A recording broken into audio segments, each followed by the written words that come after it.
Fé.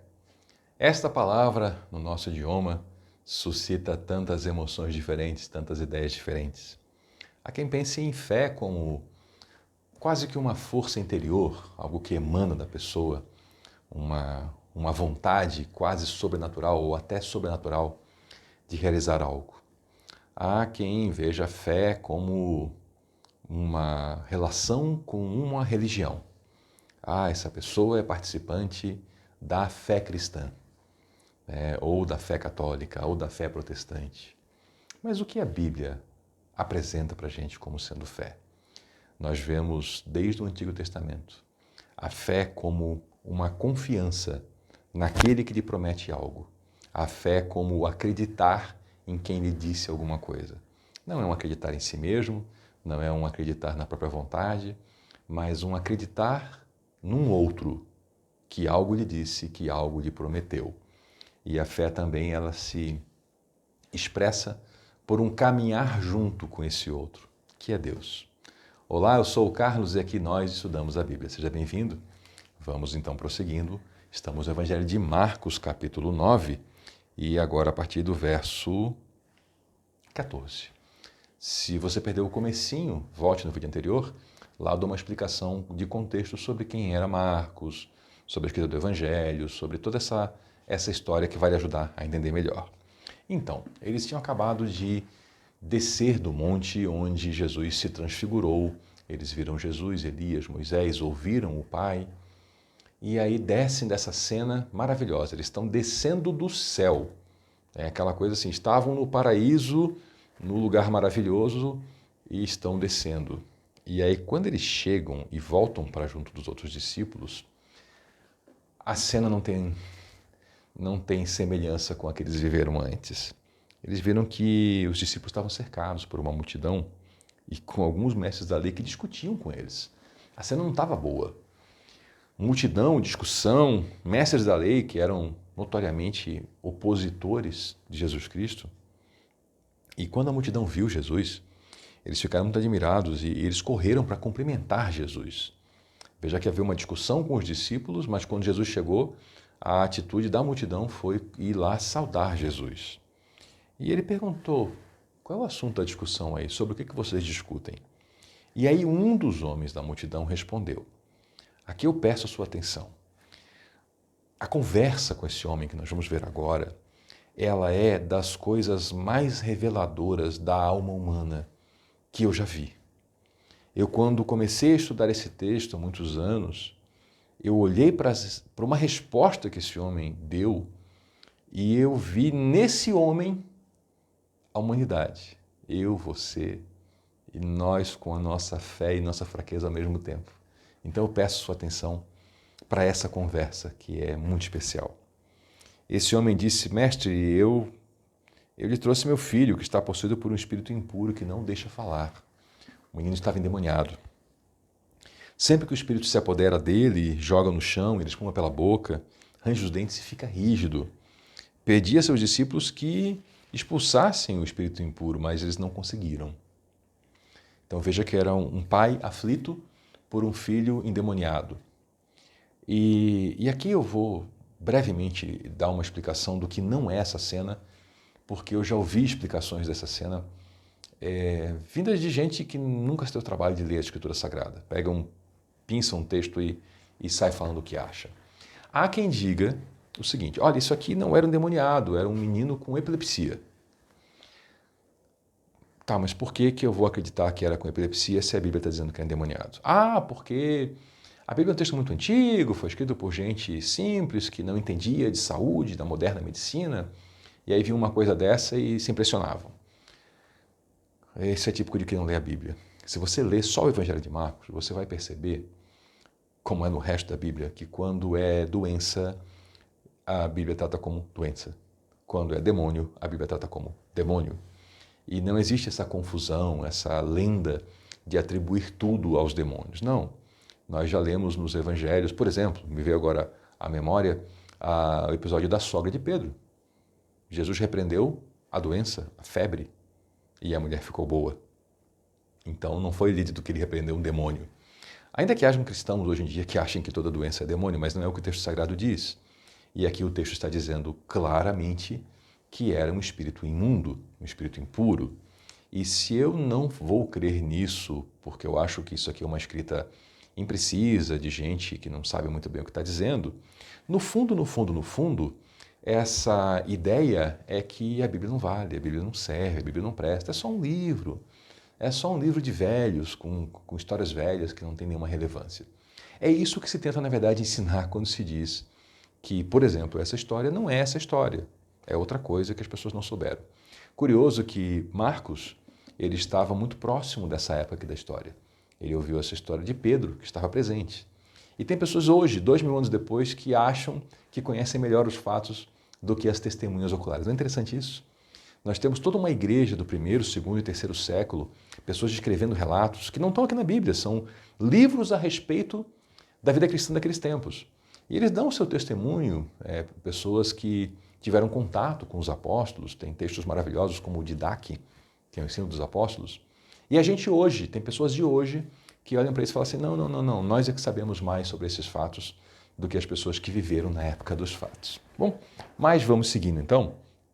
E Deus falou assim, geração incrédula, até quando que eu vou estar com vocês? Tem uma versão que fala assim, até quando vos sofrerei? É algo mais ou menos assim, até quando que eu vou suportar vocês? Até quando que vocês vão depender de mim, fisicamente presente? Porque Jesus veio por um tempo limitado na sua primeira vinda, né?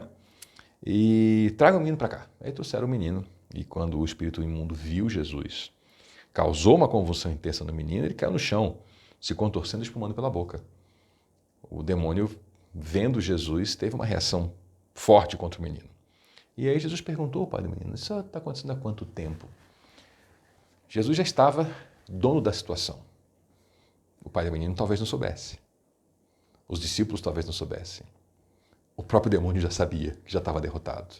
Então o Senhor conversou com o pai do garoto. Falou, desde que era pequeno, muitas vezes o Espírito lança no fogo, na água e tenta matá-lo. Tem misericórdia de nós e ajuda-nos se puder. Aqui começa aquela parte do diálogo que eu peço a sua atenção, total. O homem conta e fala assim, ajuda-nos se puder. Essa foi a atitude dele em relação a Jesus Cristo.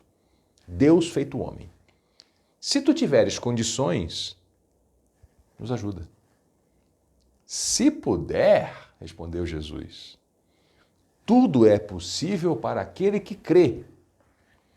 E agora, ouça essa resposta.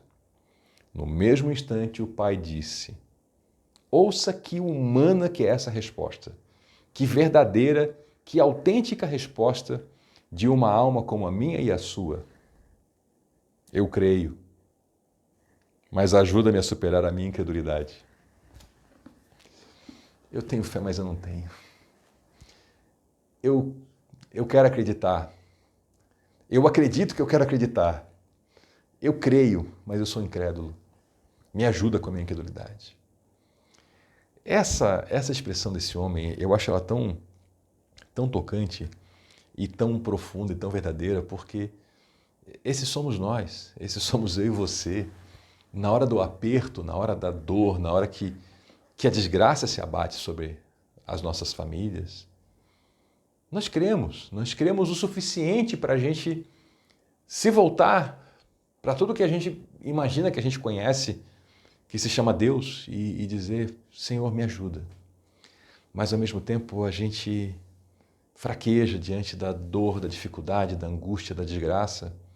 E a gente tem que dizer isso, Senhor, eu creio, mas me ajuda na minha incredulidade. Me ajuda na minha falta de fé. Senhor, eu tenho fé, mas, sabe, eu acho que eu não tenho. Esses somos nós. Por isso que esse texto é um daqueles que eu acho que representa tão bem quem nós somos. Esse pai ali, vendo diante dele o filho caído, espumando, rígido, e também o Senhor Jesus. Creio, me ajuda na minha incredulidade. Foi essa cena. Quando Jesus viu que a multidão estava aumentando, ele não queria show, né? Jesus, ele sempre, Marcos demonstra isso, né? Jesus queria guardar segredo de quem ele era, porque as pessoas entendiam errado quem ele era. E aí, quando ele viu ali a coisa crescendo, ele já virou para o espírito imundo e falou, espírito que impede esse menino de ouvir e falar, eu ordeno, saia e nunca mais entre nele. Porque veja que o pai relatou que ele saía e voltava, né? Quando ele tomava o menino, ele derrubava o menino e tal. Então, saia e nunca mais entre nele. E o espírito gritou, causando uma convulsão intensa no menino e saiu dele. O menino parecia morto, né? Ficou ali caído naquela situação. E correu aquele murmúrio pela multidão, né? Morreu. O demônio saiu, mas o menino morreu. Mas Jesus tomou o menino pela mão e o ajudou a se levantar e ele ficou em pé. Então, depois, quando ele estava em casa com os discípulos, eles perguntaram, mas Senhor, quando chegou lá, né, Jesus chegou, já estava aquela cena, por que nós não conseguimos expulsar aquele espírito impuro? Se nós lemos nos outros evangelhos, nós vamos ver que os discípulos já faziam grandes feitos em nome de Jesus.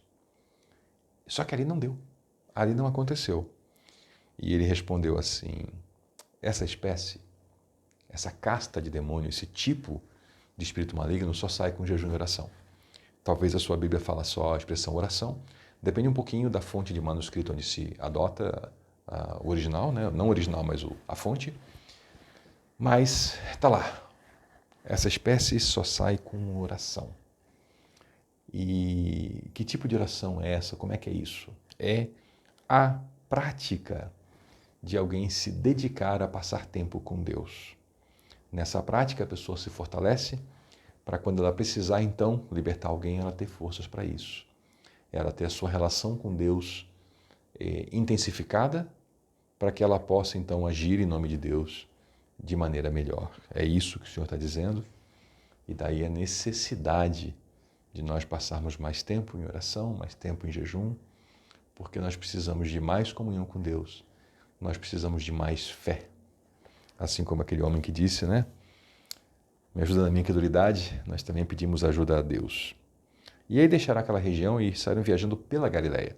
Galileia é todo o norte de Israel, tá? Tem Galileia, no norte tem Judéia no sul, tem a Samaria no meio, lá no norte tem o Mar da Galileia, no sul, quase no sul, né? Mais na região, um pouco mais para o sul, Mar Morto, o Rio Jordão corre entre os dois e tem também a região além do Jordão. Basicamente, essa é a geografia hoje de Israel. E então eles viajam pela Galileia. E Jesus não queria que ninguém soubesse que ele estava lá, pois queria ensinar a seus discípulos, ele queria passar um tempo discipulando o seu grupo mais chegado. Ele dizia, olha, o Filho do Homem ele será traído e entregue em mãos humanas. Então ele estava dizendo que a morte dele seria uma morte por assassinato, entregue em mãos humanas. Será morto, mas 3 dias depois ressuscitará. Ele voltará dos mortos. Mas eles não entendiam essas coisas e tinham medo de perguntar. Jesus estava dando informações para eles, só que eles insistiam em permanecer com a mente apegada a coisas que não foi Jesus que disse. Há histórias populares, por exemplo, né, da vinda do Messias, da expectativa do general, do rei, do libertador. E nós temos que cuidar com isso, porque nós temos aqui diante de nós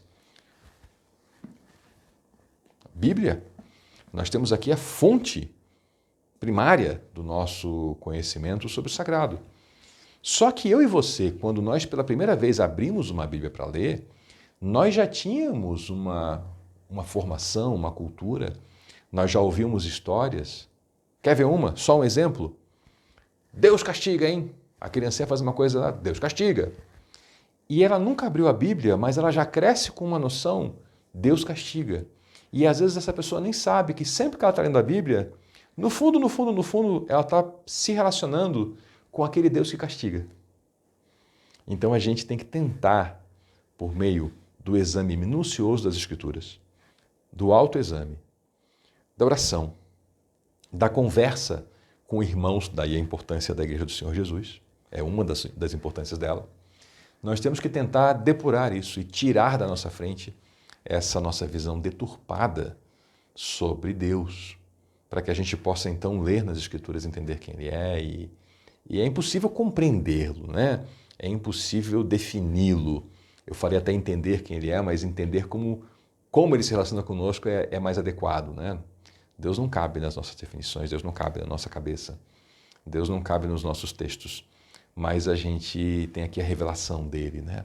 Então essa nossa busca, essa tentativa de a gente se livrar disso que nos atrapalha a visão. Como os apóstolos estavam ali, Jesus falava que ia morrer e ressuscitar, mas eles não conseguiam entender. porque eles estavam chocando as palavras de Jesus com as histórias que eles ouviam antes. Então veja, se a gente, de repente, nunca tivesse ouvido falar que existe um poder divino, que existe Jesus, a gente fosse ler a Bíblia, nós teríamos uma visão diferente, mas ainda seria deturpada, porque ainda teria a nossa cultura, ainda teria os nossos preconceitos sobre isso. Vamos então avançar no nosso estudo, sempre buscando conhecer a verdade, e vamos pedir a Deus que nos guie a toda a verdade. Muito obrigado por nos acompanhar até aqui. Eu sou o Carlos e aqui nós estudamos a Bíblia. Até a próxima.